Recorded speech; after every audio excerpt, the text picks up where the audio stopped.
દિવસે માં અદિતિએ ઉત્તમ એવા એક બાળકને જન્મ આપ્યો છે.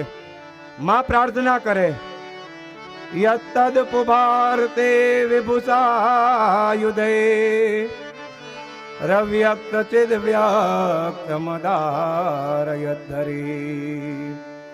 બભૂવ તેને વસવા મનો બટો સંપસ્યતો દેવ યગતિર યથા નટ.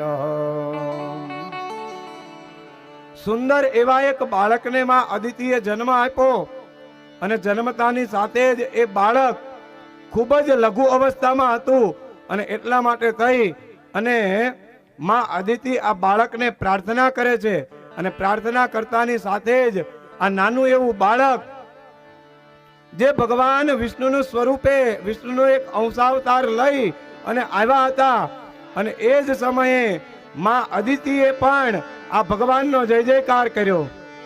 બોલીએ શ્રી વામન ભગવાન કી જય. મુનિ મહારાજ સુખદેવજી કહે છે કે હજી તો બાળકનો જન્મ થયો ત્યાં તો બધા દેવતાઓને ખબર પડી અને બધા જ દેવતાઓ ભગવાનના સંસ્કાર અલગ અલગ દ્રવ્ય અર્પણ કરવા માટે આકાશ માર્ગથી પૃથ્વીલોક ઉપર આવે.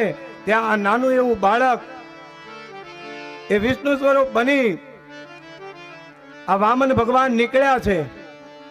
ક્યાં જાય છે તો સુખદેવજી મહારાજ કહે છે કે જ્યાં પેલા ઇન્દ્રનો ભાગ ઇન્દ્રનું પદ પ્રાપ્ત કરવા માટે થઈ અને બલિરાજા યજ્ઞ કરે છે ને એ યજ્ઞ અટકાવવા માટે આજ ભગવાન વામન વિષ્ણુ સ્વરૂપ ધારણ કરી અને નીકળ્યા છે.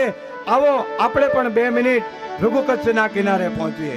આજ વિષ્ણુ વામન થઈને ચાલ્યા રે, વિષ્ણુ વામન થઈ ચાલ્યા રે.